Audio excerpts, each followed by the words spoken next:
I'd like to start out with the question, what is Stolpersteine? Stolpersteine, or Stumbling Stones, is a project of the artist Gunter Dimnig. The project commemorates people who were persecuted by the Nazis in between 1933 and 1945. There are concrete blocks laid into the pavement to represent the names and the fate of the people. The project began with a single stone laid by Dimnig outside Cologne City Hall to commemorate the 50th anniversary of Heinrich Himmler's Auschwitz decree, which ordered the deportation of Sinti and Roma people. While a majority of stones are for Jewish victims, the project also honors all others targeted by the Nazi regime, including Sinti and Roma, political opponents, homosexuals, the disabled, and Jehovah's Witnesses. My first question is, how do Stolpersteines promote collective memory? The Stolpersteines are small brass plaques placed in front of the last chosen home of the Holocaust victims. Each stone bears a name and a brief life detail, transforming sidewalks into memorials. They connect the past to the present by embedding memory directly into everyday spaces. Unlike traditional monuments, Stolpersteines make remembrance a part of daily life. People literally stumble upon history, also known as the Stumbling Stones. What is collective memory? Collective memory refers to how groups, communities, or societies remember shared events from the past. It's not just about the fact, it's also about stories, symbols, and emotions that shape identity. How do personal narratives contribute to collective memory? Each Stolpersteine tells a personal story, a name, a date, a life cut short. These individual memories collectively form a larger understanding of the historical traumas. Personal narratives make the Holocaust more relatable. They humanize what could otherwise feel like the abstract numbers. When locals or descendants share stories tied to specific stones, they help communities emotionally connect to history. By remembering one person, we remember millions. The small stories stand for the larger truth. What can we learn from Stolpersteine about remembering the past? Memory should not be confined to museums. It can live in everyday spaces.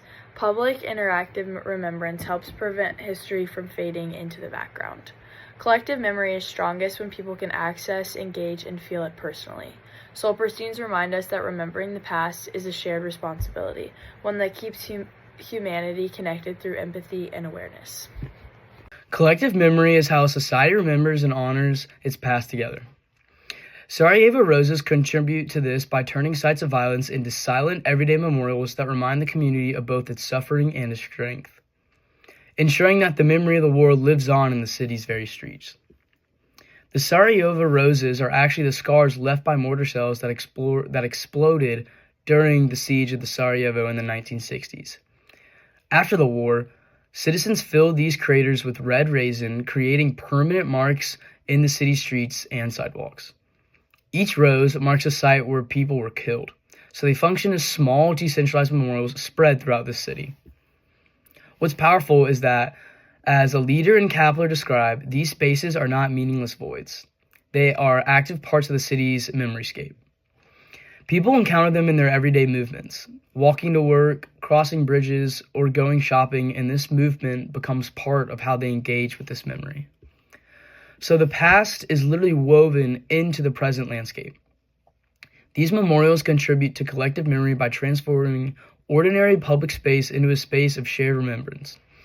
Collective memory is really about how societies remember their past together, not just through official monuments, but through everyday encounters. The Sarajevo Roses carry the memory of loss and resilience into the present day.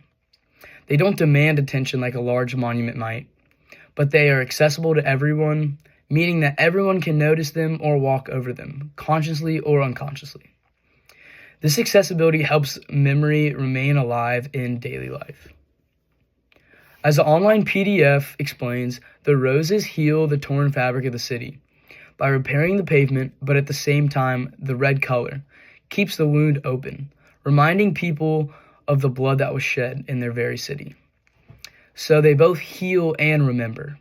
They allow the city to move on while refusing to forget what exactly happened. Both Sarajevo Roses and the Stolpersteine Stones, the small brass stumbling stones placed across Europe to mark the homes of Holocaust victims, are both great examples of accessible memorials. As Stevens and Rissick describe, both types of memorials are embedded in the pavement. They are part of the urban fabric rather than standing apart from it. This means remembrance isn't confined to museums or special memorial sites. Instead, it's something that people encounter naturally in their daily lives. These memorials can be engaged with by anyone, whether they stop and reflect for a moment or just notice them while walking by. They make history part of ordinary experience, transforming the largely instrumental practice of walking into an encounter with urban history. So in terms of general accessibility, the Sarajevo Roses are remembrance public, inclusive, and constant. They are visible reminders that memory lives not only in the past, but also in the very streets people use every day. Thank you. Over 1,900 initiatives have been formed throughout Europe. These initiatives include local history associations, active school participations, community work, employees in city administration, residents of the victims' houses, and smaller independent branches from the Stolpersteine associations. The Stolpersteine project is uniquely able to bring together many different groups of people and requires the cooperation of every group, making it a truly special memorial coming from the hearts of the community.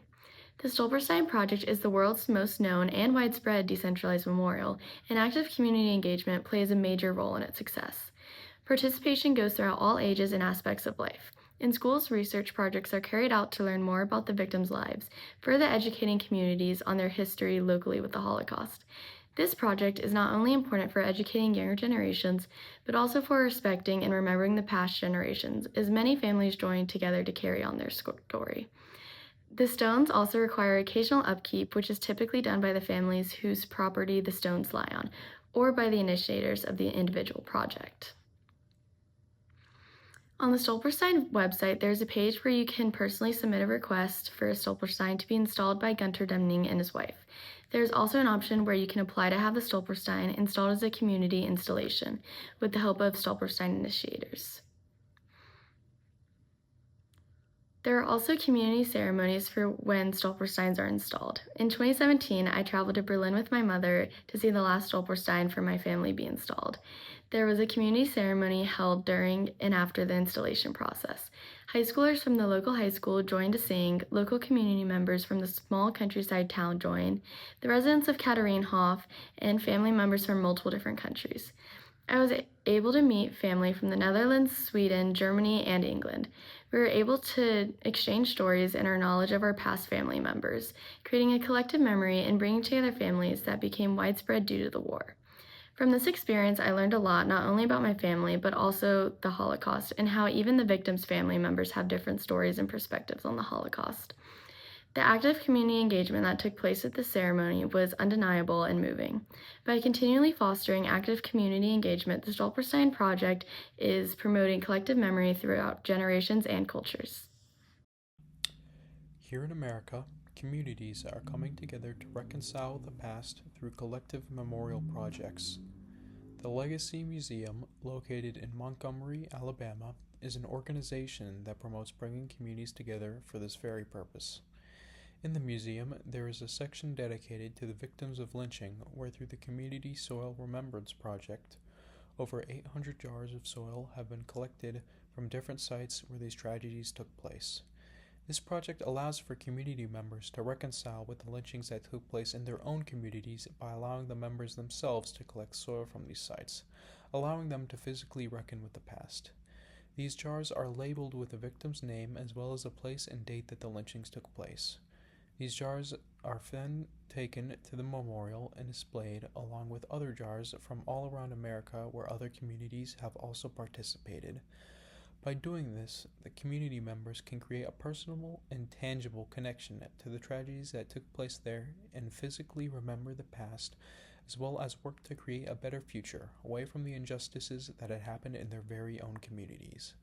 At the National Memorial for Peace and Justice, located at the museum, there is also a memorial where 805 steel rectangles hang from the ceiling, each inscribed with the names of people who were lynched and the dates and places that it happened.